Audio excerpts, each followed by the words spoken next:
He's a very big man, very very big man. He's seated here. He's I'm sure he's wondering whether this host is a serious guy. Please send me your message. I'm interested. What do you think? Which do you think would be better? Face to face because of the anointing, or documents that are also anointed? Right here on Z101.9 FM. So let's do Z Talk now. Let's do Z Talk. Enough of me talking. It's 20 minutes past 8. Let's have a bigger conversation.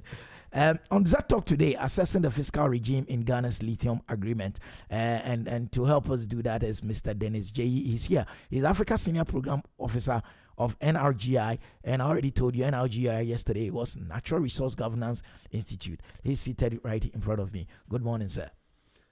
Good morning, boss. It's good to see you. Yeah, actually. I see only your pictures and I hear your voice. Yeah, today we did.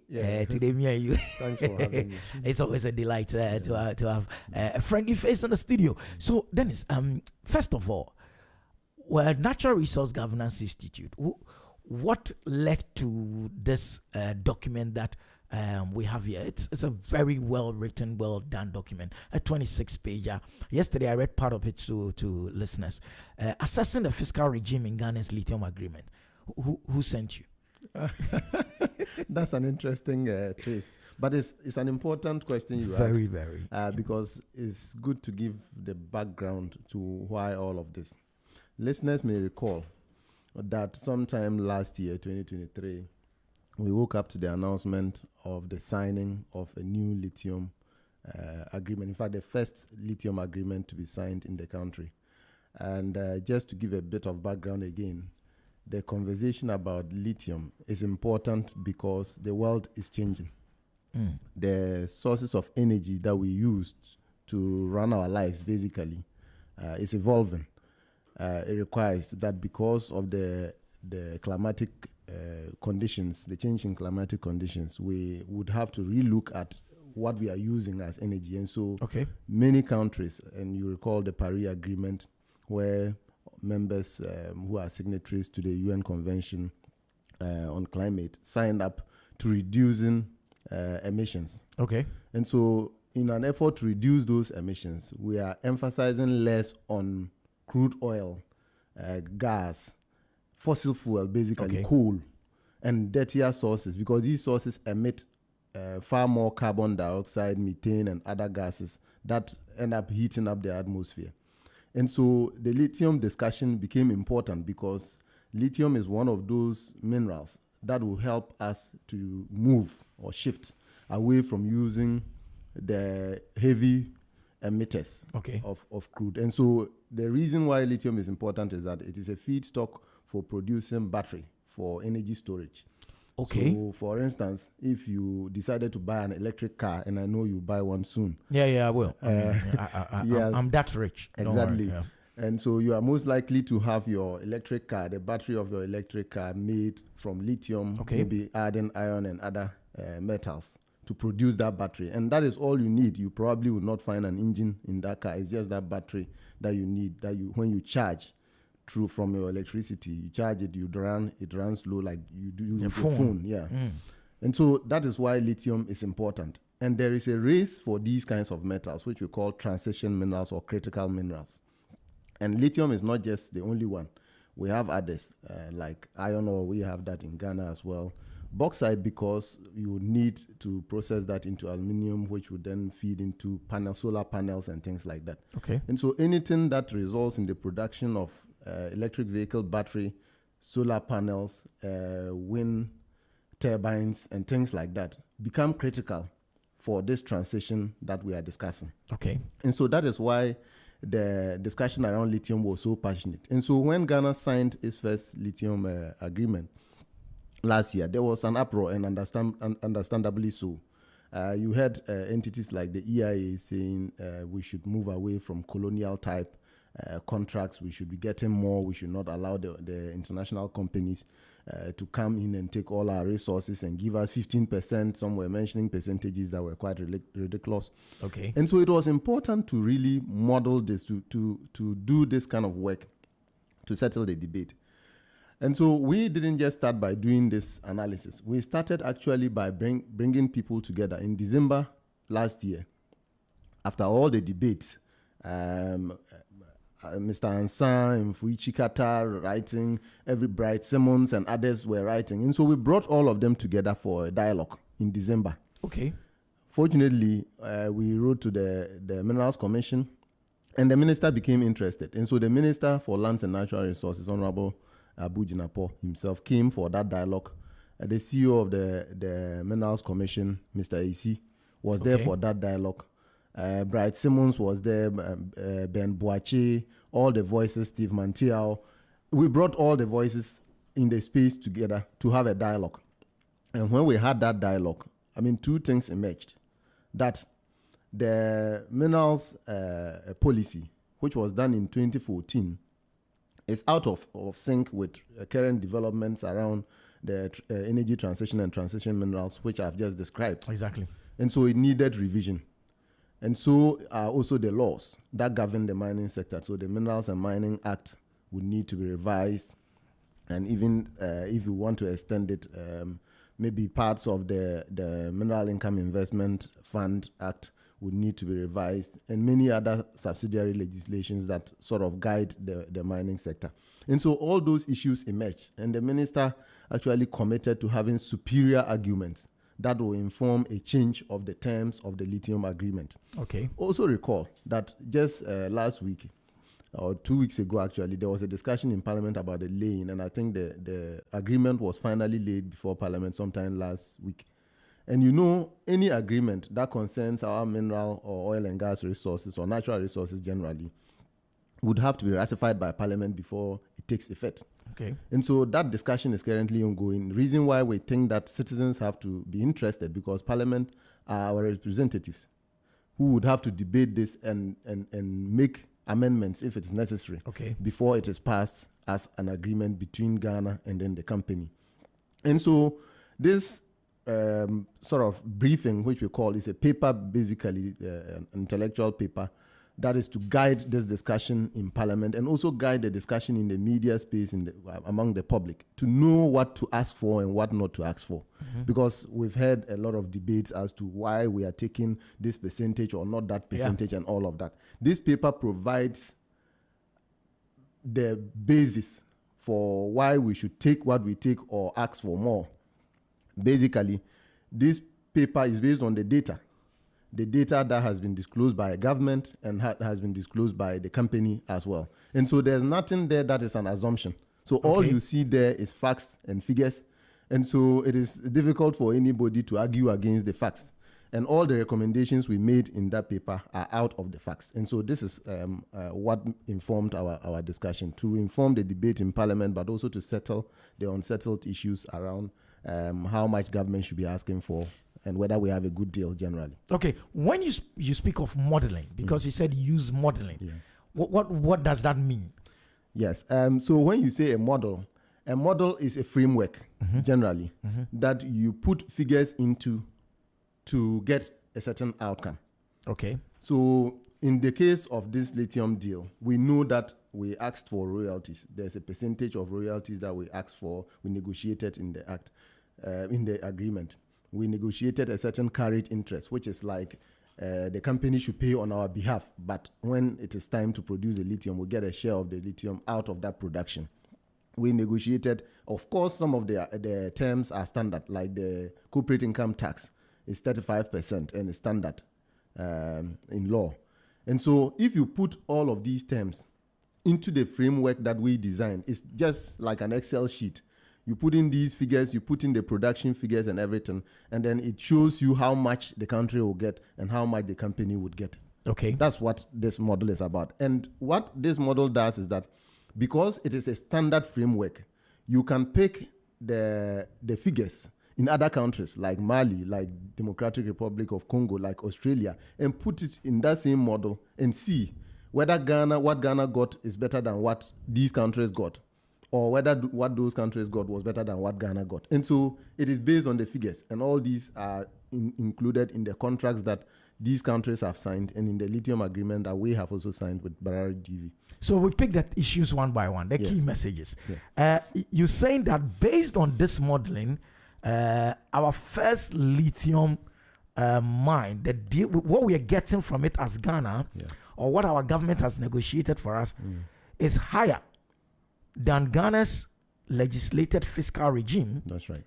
And the regimes of many other current and imminent lithium hard rock producers such as Australia, DRC, and Zimbabwe. So from what you're saying, this is a good deal compared to others. Compared to others, but not necessarily the best deal we could negotiate.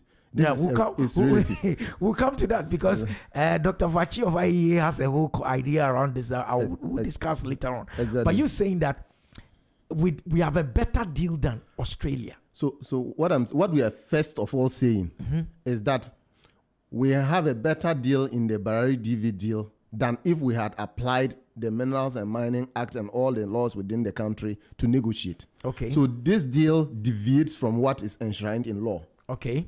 If we had put in the figure, so if we had put in a royalty rate of 5% as stipulated in law, and put in the carried interest of 10%, and put in all the other elements, take out the community development agreements, which is not a compulsory levy, sort of, what we would have gotten would have been a 52% government take. Okay. But we have negotiated a higher, which is about 58%.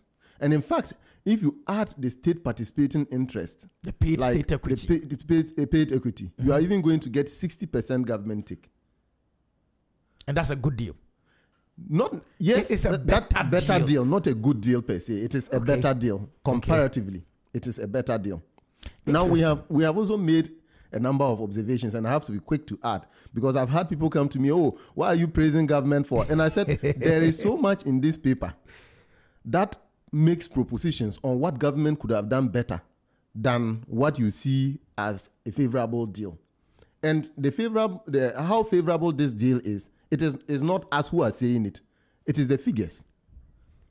Okay. It is the figures. If you take all the elements of the fiscal regime all the way, and we have listed them in the paper, starting from even all the growth and sustainability levy, the NHIL, GET Fund, VAT, the royalty rate, the carried interest, the corporate income tax. If you put all of that together, that is what it shows you.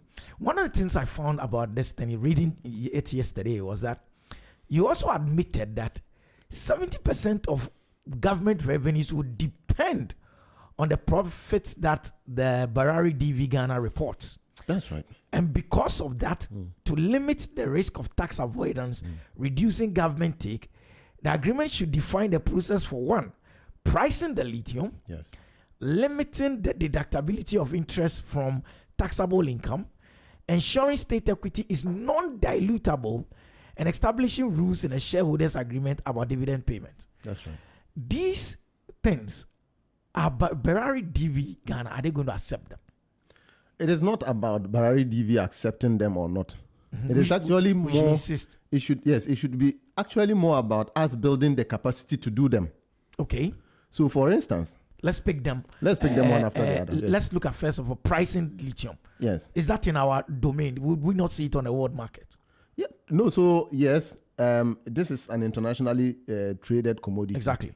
But in terms of the pricing, you could fix a range within which, when prices exceed a certain limit, you get an additional benefit. Okay. And when it drops to, can fix a rate where you won't be affected. Suffer. You won't suffer. Okay, that's a smart one. Yeah, so that's something that can easily be done. And you think it should be put in the agreement? Because of how we have behaved as a country over time. Anything that is not locked in law or in an agreement, somebody will come and use a discretion. And I will cite a quick example for Please you. In the oil and gas contracts that we have signed, there's a certain stream of revenue that we've provided for, which is called additional oil entitlements. It simply stipulates a certain formula that when oil price is above a certain range and you put it into that formula, production is above a certain range, you put it into that formula, cost is around a certain range, you put it into that formula, and it generates a certain return for the company is supposed to pay a certain additional amount of tax. Okay. We haven't been able to implement that for 12 to 18 years of oil and gas production. The reason being? The reason being, in fact, there has been clear cases where oil prices have gone very high and has triggered the collection of that tax, yet the government is just not interested. Amazing. Yes.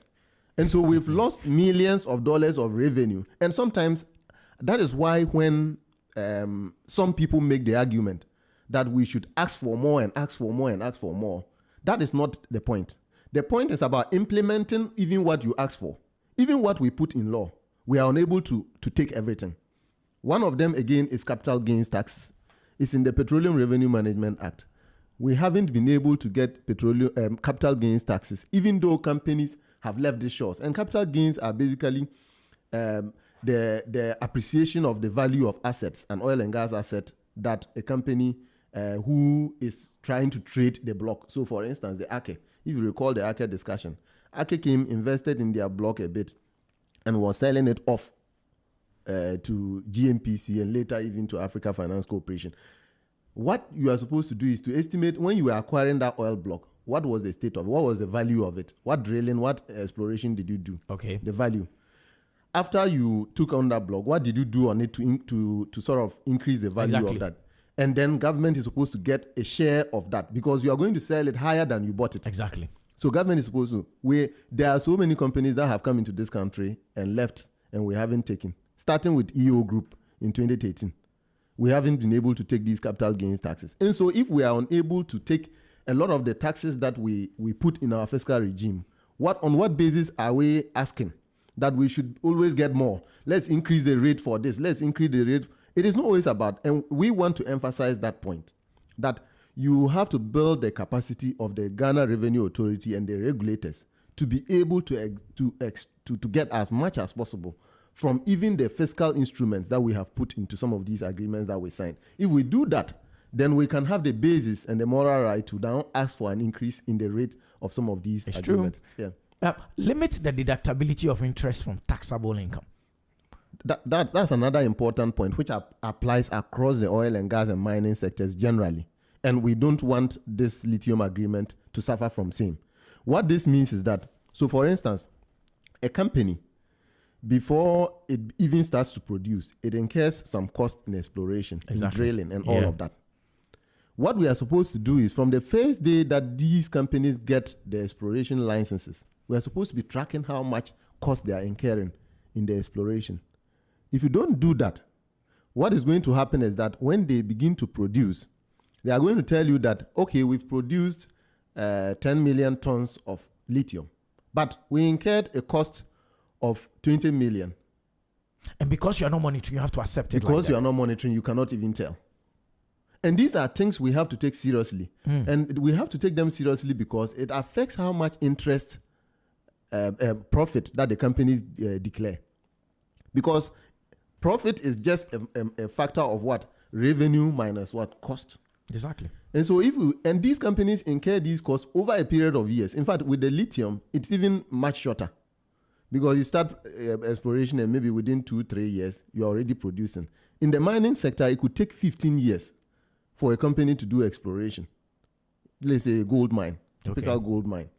Just imagine that all those 15 years, you haven't been monitoring what the companies are spending in exploration, in buying equipment, in drilling, in paying salaries and everything. You don't monitor. You sit down and you are just waiting.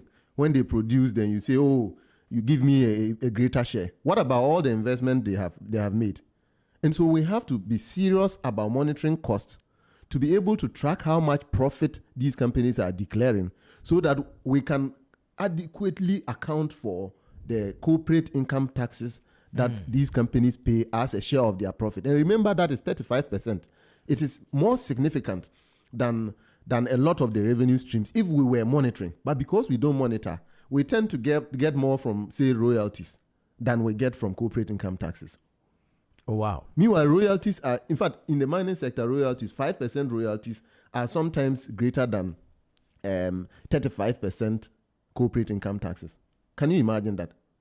But that is because we don't monitor exactly how much cost these so what they companies. tell us is what we accept. Exactly. And so let us get interested. You cannot sit on the bench and want to get more.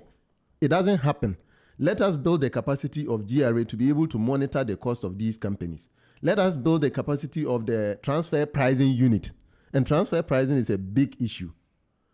Big issue. And what it just says is that, look, a company and the Bararis structure that we see has a great potential for transfer pricing, because this is a company that is owned by Atlantic Lithium. It has so many sister companies.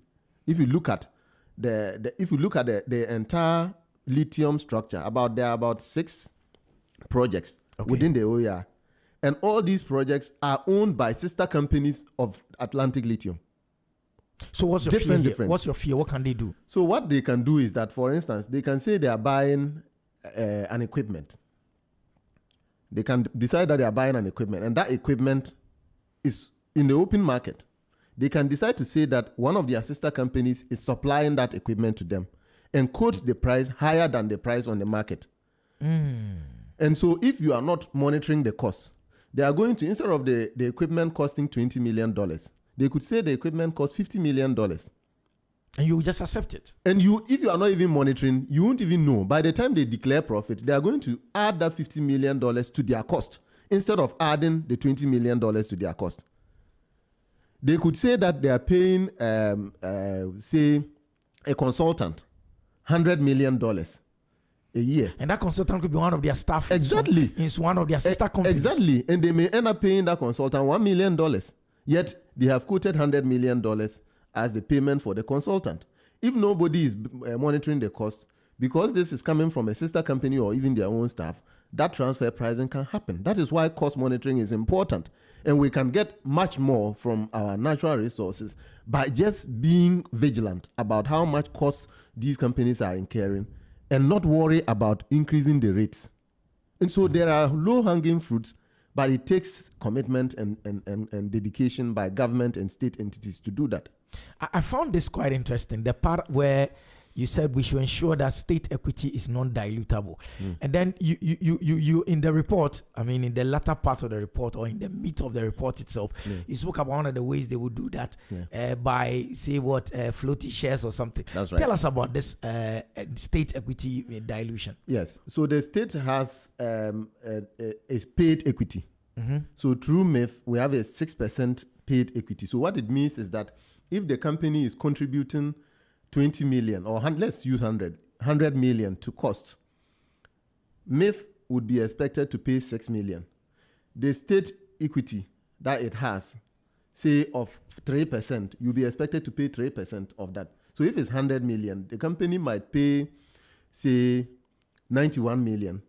Then MIF will pay 6 million, and the state government will pay 3 million. That makes it 100 million. So any costs that is required from exploration, you are required to make that payment. That is what paid interest referred to. Okay. Then there's a difference between that paid interest and a carried interest.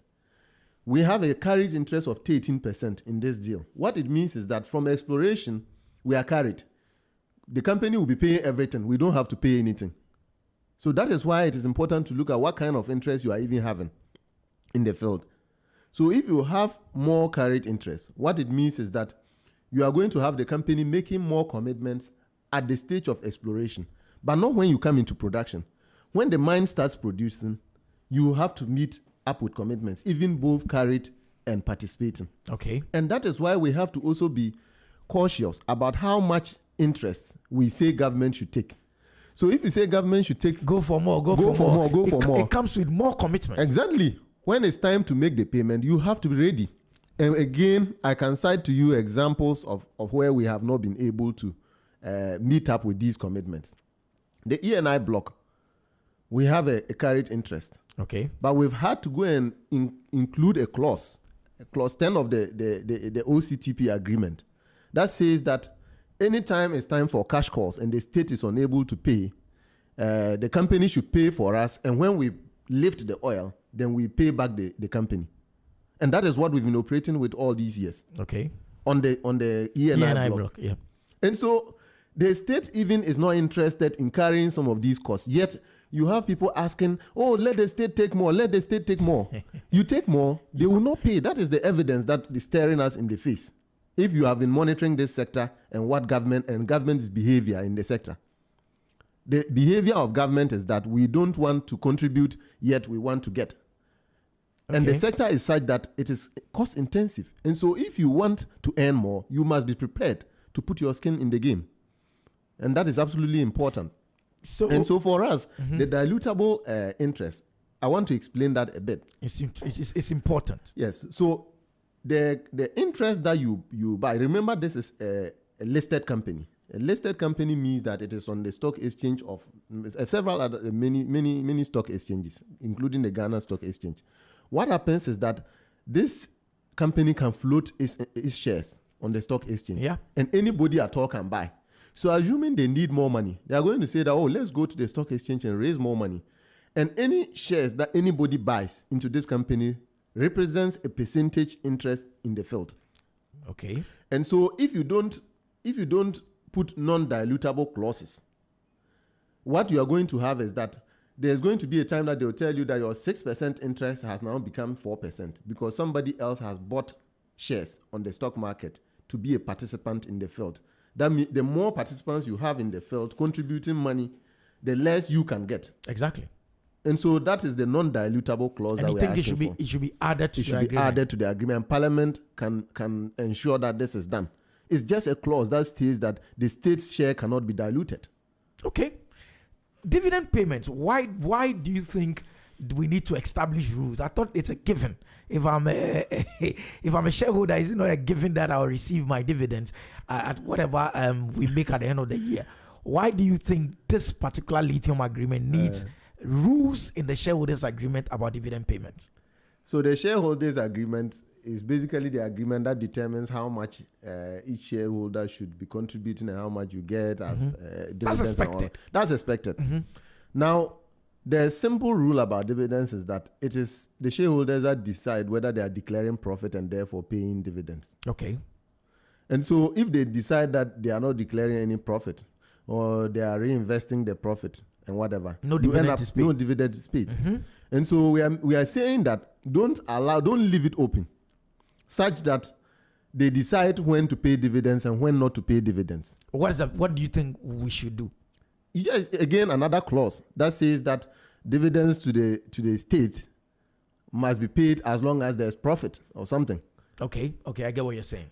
So that it wouldn't be that shareholders go and meet see someone and said, this year won't pay government these days government dividend. And we've seen evidence of it again in the mining sector, the gold mining sector, where dividends are sometimes not declared and therefore not paid, especially when prices of the commodity fall. So most of the time when gold prices fall, we tend to realize that companies are struggling to manage the profit that they are, because the profit reduces, the profit margins reduce, and therefore they are unwilling to pay dividends to the state. And sometimes, I mean, for the mining company, dividends payments may not be too much of a big deal. Again, because of issues like tax avoidance, things that they can manipulate and get money. But you, the state, don't benefit from some of those deals. And so it is important that you tighten the rules around how much the state gets from its interest and from dividends. Your modeling also showed that there's an after-tax IRR of internal rate of return, that is, of around 102% after debt financing. And so you said we could even go for more in terms of what we are taking from this. Exactly. In future deals for similarly profitable mines. So what you're saying is that if we do a good job with this agreement with lithium and with Barari and Atlantic Lithium, it could become a template for other deals. Exactly. Wow. And so if you look at what the projection of the company is, it says that its IRR, and IRR is the internal rate of return. It is how much the company gets as compensation or as profit or benefits from its investment. So if you invest, say, 20 million, and you are getting at the end of the day, covering the cost of the 20 million and getting an extra 10 million, it means that you have probably a 50% IRR. So what we are saying, 102% IRR means that you've covered all your costs and you've recouped as much as your cost as profit. Then lithium is a very good deal, pal. Yes, and that's because if you look at the paper, we've indicated why it is such a good deal. That 102% IRR is as a result of the costs that we are seeing on the exploration and production of lithium. It is low. This is a surface mine. And so the cost of exploration and production is not as high as an underground mine of a gold mine that is underground. Okay. And so you have the costs being averagely $377 per ton. It means that you spend $377 to extract a ton of lithium, which is relatively low compared to some of the costs we see for extraction of gold or even oil. Remember, oil is deep sea. And even mounting an FPSO, a floating production system on the sea, is costly. It's not the same with the lithium. This is lithium that is in a community. You just go, probably you fell a couple of trees, clear land, and begin to dig out. Won't Berari come and argue and say, no, this 102 is too high? Because every business doesn't want people to see how much it's going to make. Can't they argue against this modeling that's showing 102? No, so the modeling that we've done is not something that is easily debatable. Okay. Berari itself has done its modeling, and what Berari declared is 94% IRR, which is not too different from 102. Oh, they declared 94? Yes. They are modeling? They are modeling. Oh, wow. They declare, and which is still profitable. And so even forget about the 102. Even if we forget about the 102. And we stick with their 94. And we stick with their 94% IRR modeling. That is still very more profitable than most of the mines that we see. Interesting. And so the state still has a potential to get more. And that is the point we must emphasize. That all the terms that we set are even good, better than we have in law and better than other countries. There is still a room for more, because the project is super profitable. And we have made one proposal to be able to get a share of this profit, and that is what we call the resource rent tax. It's a windfall tax, and a windfall tax is just a tax on profit that is too much. Let me just put it in layman. Too much profit. So if you are getting too much, why is the state not thinking about getting a share of that profit that is too much? Okay. And that is what we call resource rent tax. And it is equivalent to the additional oil entitlement or windfall taxes that we see in the gold mining sector or in the oil sector. This looks quite interesting.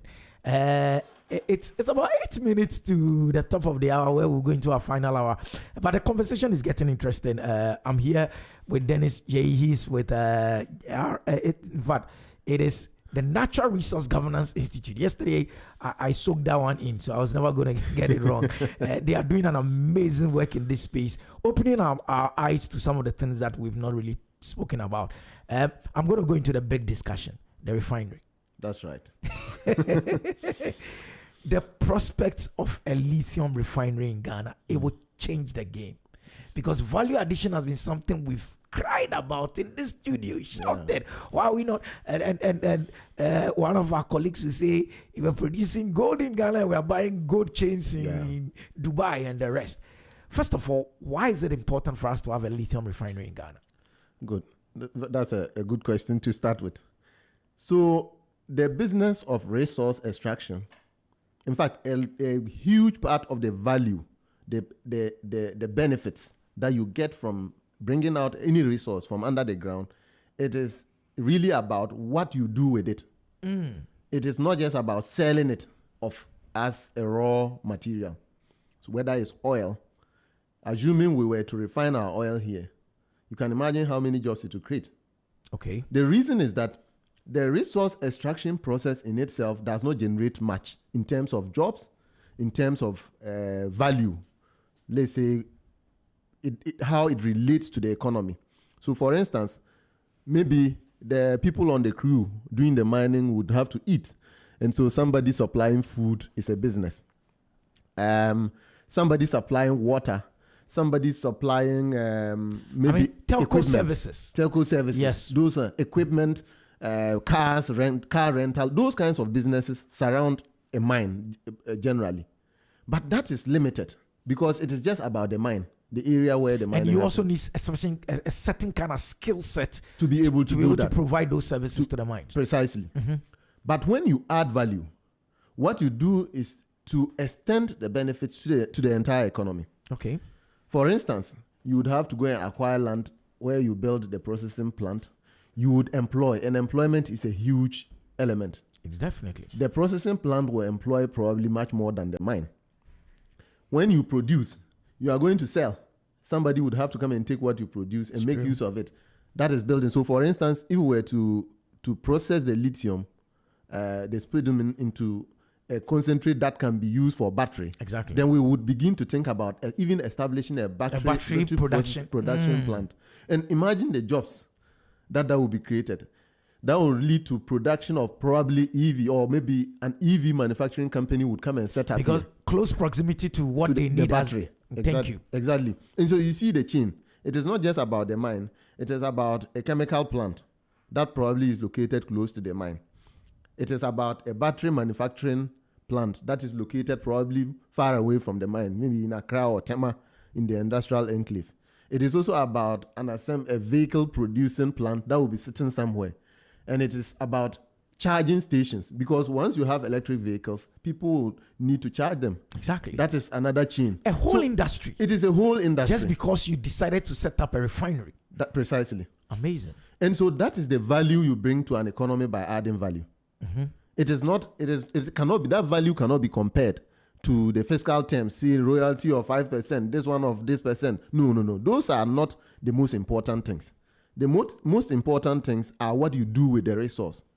And generally, in resource economics, you'll be told that resources are not, they become. It is what you do with it. It is not by the mere existence of the resource, but what you do with it. Resources are not. Yes, they become. They become. Yeah. Okay. And so it is important for us to recognize how important it is to add value to resources. So to answer your question, I've tried to outline the value chain. It's a great way to take it, because you admit in your paper that it is one of government's other key objectives. That's right. So not only are we extracting, but we also want to set up a refinery. Which is great. Which is a fantastic idea. Yeah. But then you come in to say that then it is Berari that should conduct a rigorous feasibility study. Yes. Why should Berari should really be concerned about extracting and taking the thing away? Yeah. Why are you charging them to do the rigorous feasibility study to set up a refinery? Good. So what we have done is to put in the agreement that they should do a scoping study. So a scoping study is something like an initial estimation of what it would take. Okay. To do the value refining. addition or refining. Okay. What we are asking for is a feasibility. Feasibility has elements of commerciality in it. And they should go beyond just the scoping. Yeah. To estimate how much lithium are we going to need to feed into that? How much power? A lot of elements go into it. And how commercially viable will it be? In fact, that's the ultimate question of a feasibility study. Is it commercially viable to do or not? Okay. Even if there was electricity. And they've done that scoping. And Berari itself will tell you that, yes, there's a high voltage line that is passing through the area, and therefore electricity is not a problem. Water supply is not a problem. They've done that. Okay. And they've disclosed all of this. If you go to the Atlantic Lithium website, all this information is there, initial information. We say that is good. But you have to go beyond that to establish the commerciality. The reason is that there is a related company that is part of the agreement, Piedmont. It's also part of the sister company. Yes. It's a US company. That company is taking almost 50% of whatever lithium we are going to produce. The question is, the other 50% left, will it be enough if we decided to do processing? And we have to, that question will be answered through a feasibility study report. And so it is important that Parliament even asks this company to bring this. And so we are saying that, and the reason why the company has to do it, to answer your question, the reason why the company has to do it is because this is a company that has the capacity. Okay. They have the capacity to do it. Yeah, these are lithium producing companies. Ghana has never produced lithium, and so I'm not too sure if there's anybody in Ghana who has the capacity, the expertise to be able to do that. What the government can do is to get a consultant to look at that study when the company finally produces it, to be able to tell whether what the company is saying is realistic or not. But it is even in the interest of the company to make sure that they do a good job, because when it fails, you have done the feasibility study. If you establish the plant and it doesn't work, you are going to have to answer questions for it. And so we are asking that, first of all, the rigorous feasibility study should be done. Secondly, that feasibility report should be published. It must inform the debate in Parliament as to how feasible the value addition prospects of this lithium are. And this is a super important exercise that the state has to take very seriously. And that is what we are asking for. Yeah, because of all the benefits we've listed. Exactly. And then you said beyond publishing, then they should hold a multi-stakeholder consultation, and then we agree on the way forward. In your experience and from where you're sitting as NRGI, is this going to happen? The value addition? Yes. It could happen.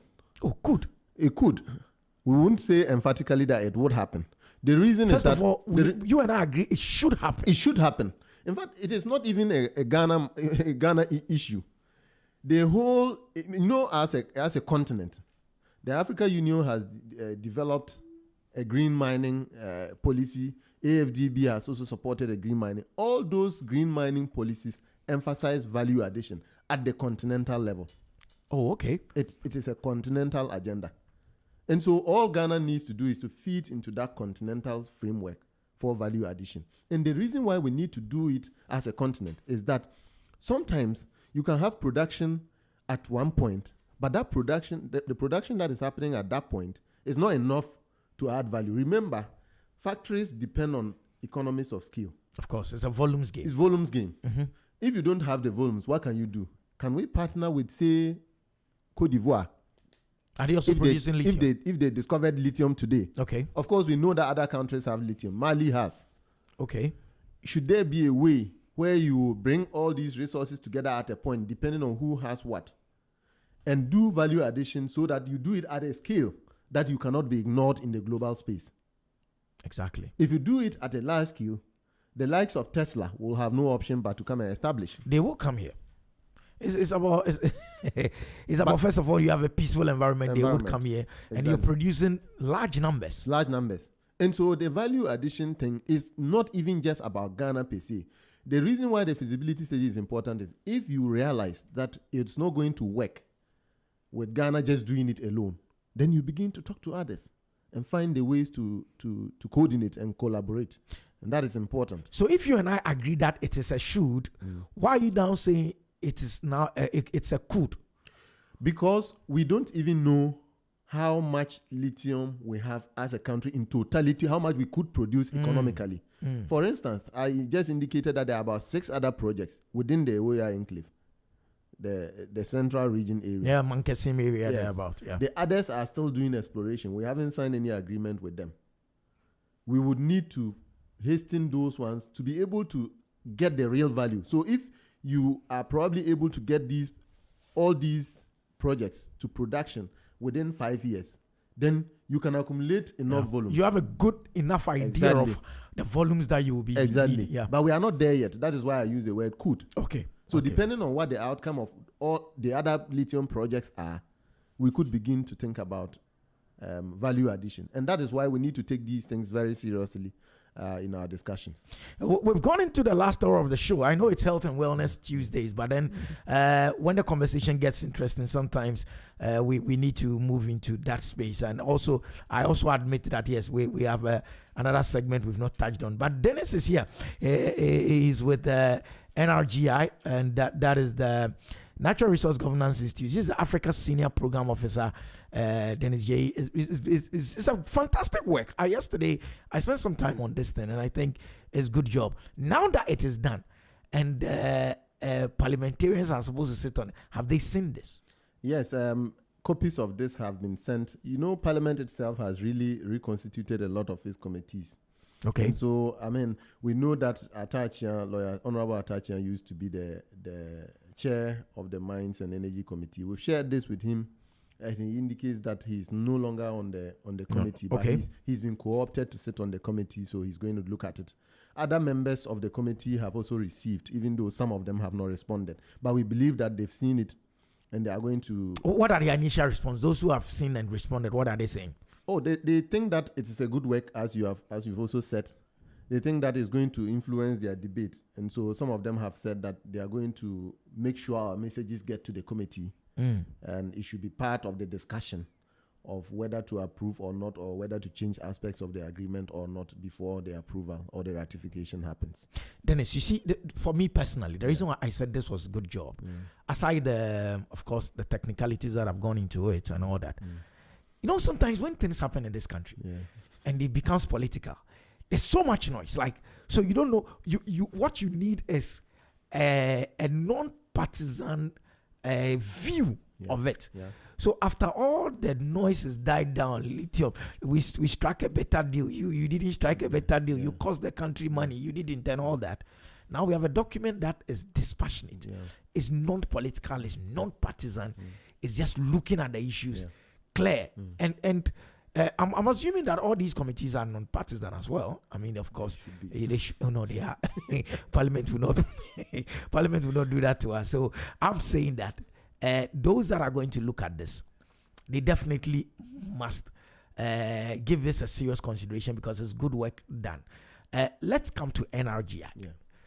Now that you've done this, if Parliament doesn't, you don't see anything about what you've done in the agreement, what is next for you? What are you going to do? So this work we're actually doing is more for the now and also for the future. Okay. So even if they are unable to make any changes to the agreement, and we are hoping they are able to make changes to the agreement, and not just Parliament, we've also shared this with the Ministry of Lands and Natural Resources. We've shared this with the Minerals Commissioner as well, and we've got some very good feedback. In fact, we have other state entities who think that we should do the same for other natural resources. We should do this kind of analysis. I think so. We've been approached and I think so and too. we've been told, look, why don't you do this for bauxite or for gold or something? And we say that, look, we respond to public demand. We are a non-governmental organization, and so where there is an issue, we provide that non-partisan, unbiased view of the issue, so that citizens are able to make an informed decision as to how their resources are being managed. And so if Parliament even fails to implement, or the government through the ministry doesn't make any change, and we realize that because this agreement has been signed, making changes is not that easy. It means you have to go back to some negotiation. But there are some changes that can easily be made. Okay. So, for instance, inserting a clause on non-dilution of the state interest is something I don't think the company would probably argue so much over. And we have to also be careful not to be seen to be varying the rules too much and deterring investment. Exactly. We've already seen that in the oil sector. Don't put people off. Exactly. You don't have to put people off. So you have to balance it. You balance the need to get as much as you can get while making sure that you don't deter investment. And so even if we can make minor changes to this agreement, that should be enough for us. Okay. But then this report should influence decisions around how we sign future agreements. And we must make sure that future agreements contain some of the proposals that we are making to make it more effective and get greater value for the country. It's quite interesting, and you remember there is this thing I wanted to talk about that I said we'll talk about it later. Oh, sure. Now, an eminent economist had argued that if your son or your child at school is getting 30% in a subject and you're not happy, and he's coming home one day and he's jubilating, and you ask him what happened, and he said, "Oh, this time I got 40." Yeah, you won't be too happy, because although he's improved, he has still failed. Now, this eminent economist has argued that when it comes to resource extraction, the extractive industry, what stops us from, say, for instance, gold, sign an agreement with the the company and say, there's gold under the ground, it's mine, I'm Ghana. The gold is mine. Yeah. First of all, how much would it cost you to bring up this gold? Right? If you tell me it will cost you X amount, I say, okay, we negotiate. We come to an agreement. I'll pay you. Bring out the gold. I'm done with you. Go. It's mine. I don't have. I'm not sharing it with you. I already paid you up front for that gold. He said that is a commonsensical approach. From the NRGI angle, it can be commonsensical, but is it practical? Interesting question. I'm happy you followed these discussions. In fact, I was with that eminent economist yesterday. Oh, you've heard him to make that argument as well. We had this discussion yesterday. I love him when he says that. The passion with which he says that. Yes, and I answered him. I responded to him. Look, yes, we have seen these models. That is what we call a service agreement. Okay. The United, what's the name? Saudi Arabia has done that. Okay. Saudi Arabia with their oil. So they bring in a company, they hire you like an employee. You come and bring out the oil. And then they negotiate. If you bring out this number of barrels of oil over this period, how much are we paying you every month or every year or every quarter? You agree. They pay you as you bring out the oil. And they take the oil as theirs. That is a service agreement. And there are different models. Okay. So when I hear people say, oh, let's do production sharing agreement. Let's do this one. In fact, what they are even describing is not a production sharing agreement. It's a service agreement. Okay. And so we have to get to understand these things before we talk about them. It may be easier, it may be commonsensical, but as you said, it may not be practicable. The reason why Ghana may struggle to do that is that you don't even have the money to be able to do that.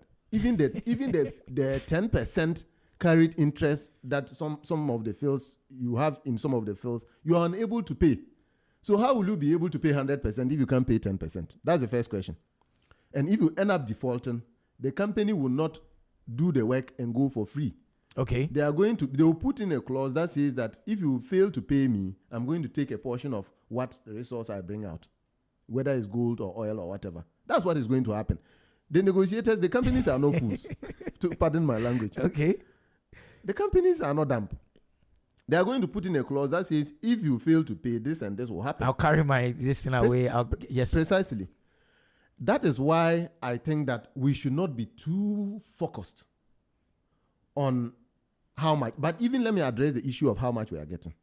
I have heard these same economists that you attack say that, oh, we get only 15% from our oil.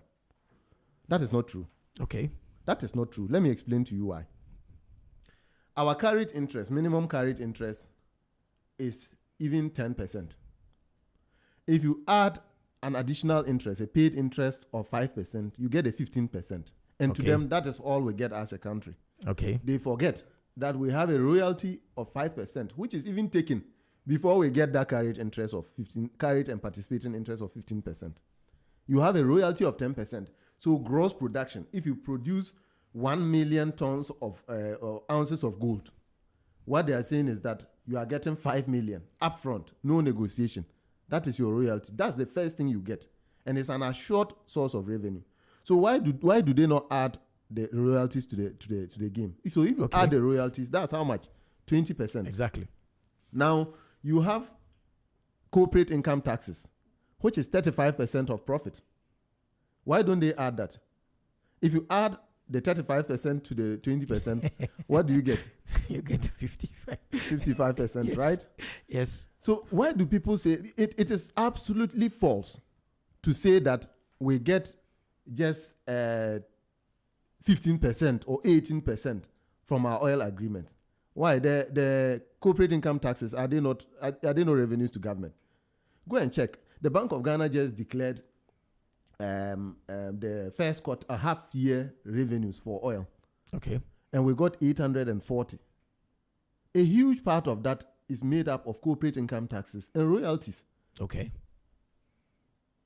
I mean, that's absolutely true. So yes. It means that it is more than the 15%. We get more than 15%, whether it's from gold or from, and that is what we call, so if you look at our paper, that's what you technically call average effective tax rate. And if you go through the paper, we've explained what average effective tax rate is.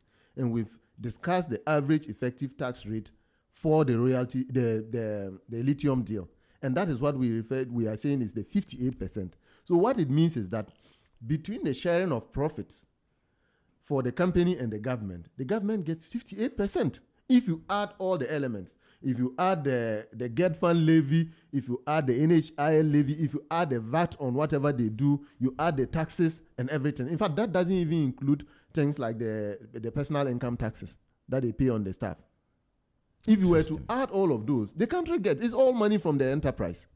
And so why do we assume that because we just negotiated a carried interest of 10% and a participating interest of 5% and royalties of 5%, all we get is 15 or 20%? No, that's absolutely anybody, any economist, any resource economist who knows how these things are done will not say that. You think we stand the risk of asking too much and then putting off these organizations? Yes, we have done that in the oil sector. Remember, for about 8 years now, close to 8 years, we haven't signed any new agreement. Why do you think it's so? If you ask for too much, look, these guys have the model that we have. So the model that we use for these analysis, no company does any project without doing the modeling. They've put it into their systems, and they know that if you increase royalties to 20%, the project will not be profitable. Okay. And remember, the companies also go for money to come and invest. Yeah, and so they must pay. They must go and pay. Yeah, they have to pay back with interest. So the contribution that anybody makes as a part owner of that company would have to be compensated. It's risk capital. You don't expect somebody to put in money in exploration for over 15 years, and when the project start producing, in fact, he's going to calculate what he could have done with that money if he had invested it in another investment 15 years ago. How much could he have got? They are going to calculate all of that. And so and sometimes when we talk like this, some people say, oh, you are defending the companies. You are just being realistic because you know what it takes to invest. You as a human being, if 15 years ago you had 1 million cedis and somebody asked you to invest it in a project, and you invest in the project, are you expecting that after 15 years, the person comes back and gives you the 1 million back without anything? No. You would have wasted your time. It's true. And it's the same with the companies. We don't expect companies to not compensate for the risk capital. That's not realistic. It's like saying that you are asking somebody to come and invest for free or even make a loss. Who does business for a loss? Do you stand the risk of being accused of? And that is what we've done to our oil sector. We keep negotiating and asking for ridiculous and changing the rules. In fact, it's not even about asking for higher takes. Most of the time, it's about changing the rules. So in the process of production, then some new government comes or a minister comes and says he's imposing this levy, imposing that. And companies don't like that. In fact, we've described what makes a good sort of project with a fiscal regime. We've described the elements of a fiscal regime in the paper. One of it is simplicity. One of it is flexibility. One of it is predictability. Okay. And so what you want to do is that as a government, your revenues must be predictable. It means that you should be able to estimate that in 10 years, I'm getting 100 million from my project. And that should be able to happen. And that is because you have put in the right elements into a model and you've done the right projections. If you do that, you'll be able to get that. And that also requires some stability. If your royalty rate is 5% today and tomorrow it becomes 1%, you are not going to hit the target you want to hit. And so you need to make your fiscal regime also very stable. And it has to be simple. Simplicity has to do with the resource rent or additional oil entitlements. We have a formula. If you look at the additional oil entitlement formula in the petroleum agreement, you run away. It's a mathematical formula. Okay. That even people who are tax and economists and all of that experts are unable to apply. And if you are unable to apply, you don't get anything out of it. And so simplicity is one of the elements of a fiscal regime. You must make it simple. You cannot just go and get a consultant to draft a hundious agreement for you, and then you assume that agreement is going to lead to some benefits when that consultant is gone. You take it and you not even understand it. And that's what we've done to ourselves. Interesting. So someone, you be wondering, we're just talking about lithium and still an interesting discussion. Thank you so much for sending that message. Yes, it is lithium, but Dennis has made it quite interesting. Dennis J is the senior program officer, Africa senior program officer, and he leads the Ghana program at the NRGI, the Natural Resource Governance Institute. They've done a work, and please go get a copy of it and read as well, so that you can go to your MP and ask your MP to make inputs into this agreement. It is very important that we all do so. Last word, Natural Resource Governance Institute. So lithium came and we're excited. There's this saying that under Ghana, from shore to the north, under our feet are all kinds of very important resources and all that. What else should we be looking forward to, or what should we get excited about? So we have quite a number of critical minerals in this country. Yes. Together with, let me just give you one example. Together with the lithium agreement that has been submitted to Parliament, it's a bauxite agreement for Nyinahini Block 2. Many people haven't noticed that. But in the entire parliamentary debate, they are going to be looking at 2 agreements. Oh, okay. So Nyinahini Block 2 is part of it. This is an agreement that we don't even have. We can't find it. In fact, the last time I tried accessing the Minerals Commission website, it was down. And so I don't know if it has been disclosed yet. But if it hasn't, one of the important things we should be asking for is that it must be disclosed. Okay. If that agreement was disclosed, we would be interested. Citizens will be debating it as much as we are debating the lithium. But if we don't know it, how do you discuss what you don't know? Now, aside bauxite, which feeds into this, we have silica sands. Okay. In the western region. And some even say that the Atuabo gas processing plant is sitting on silica sands. And silica can be used to make glass. And when you coat glass, you can use it as a panel, solar panel, those kinds of things. Oh, wow. So, yeah. The prospects are exciting. They are exciting. We have graphite. Graphite has just been discovered in my holy village in Wa. Interesting. At a place I used to stay, actually. Kambale. Oh, wow. Kambale. And graphite is one. Look, so either you make electric vehicle battery from lithium, so you combine lithium with iron, or you combine graphite with cobalt, which is abundant in DRC. Maybe one day we'll discover cobalt here, who knows. But graphite has already been discovered. And so these are all minerals. And so all the arguments we are making is not just for lithium. It should be applicable to graphite when we finally decide to sign a graphite agreement. Interesting. This Dennis J is with the Natural Resource Governance Institute. He is the Africa Senior Program Officer. He came through for us to have the discussion today on Z Talk. And I know, yes, we've moved into the final hour of the show. It's always exciting to come across brains like that, and we share some interesting ideas to help Mother Ghana. Dennis, thank you so much for coming through, and we should do this again. We should. Thank you very much for having me, and I appreciate your time. Thank you so much. Enjoy the rest of the day. People, we're coming back. You too. Z 101.9 FM.